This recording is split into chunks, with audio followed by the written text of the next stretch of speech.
Hi friends, welcome to ಮನ್ಫಿ farm. So ಫಿಶನ್ನು ನೀವು ಸಾಕುವಾಗ ಉಂಟಲ್ವ, ಫಿಶನ್ನು ಸಾಕುವಾಗ ಆದಷ್ಟು ನ್ಯಾಚುರಲ್ ವೇಯಲ್ಲಿ ಸಾಕಿ, ಸರಿಯಾ?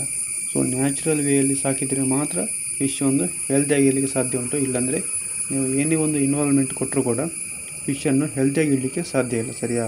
ಸೊ ಹಾಗಾಗಿ ಫಿಶನ್ನು ಹೆಲ್ದಿಯಾಗಿ ಇಡಲಿಕ್ಕೋಸ್ಕರ, ಹೆಲ್ದಿಯಾಗಿ ಇಡಬೇಕು, ನೀವು ಸಾಕುವಂಥ ಫಿಶ್ ಒಂದು ಹೆಲ್ದಿಯಾಗಿರಬೇಕು ಅಂತ ಹೇಳಿದರೆ ಫಿಶನ್ನು ನ್ಯಾಚುರಲ್ ವೇಯಲ್ಲಿ ಸಾಕಿ, ಸರಿಯಾ?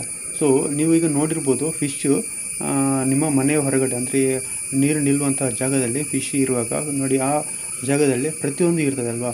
ಕಲ್ಲು ಇರುತ್ತೆ, ಮಣ್ಣು ಇರುತ್ತೆ, ಸಣ್ಣ ಸಣ್ಣ ಗಿಡ ಇರುತ್ತೆ, ಸೊ ಪಾಚಿ ಇರುತ್ತೆ.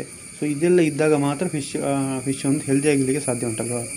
ಸೊ ನೀವು ಕೂಡ ಒಂದು ಆದಷ್ಟು ಒಂದು ನ್ಯಾಚುರಲ್ ವೇಯಲ್ಲಿ, ಅಂದರೆ ನೀವು ಇಟ್ಟಿರುವಂಥ ಫಿಶನ್ನು ಇಟ್ಟಿರುವಂಥ ಒಂದು ಜಾಗದಲ್ಲಿ ಆದಷ್ಟು ಒಂದು ಏನು ನ್ಯಾಚುರಲ್ ಕ್ರಿಯೇಟ್ ಮಾಡಿಕೊಡಿ ಫಿಶ್ಶಿಗೆ. ಸೊ ಆವಾಗ ಮಾತ್ರ ಫಿಶ್ ಬದುಕಲಿಕ್ಕೆ ಸಾಧ್ಯ ಉಂಟು. ಇಲ್ಲಾಂದರೆ ಡೆತ್ ಅಂತೂ ಖಂಡಿತ ಆಗ್ತದೆ, ಸರಿಯಾ?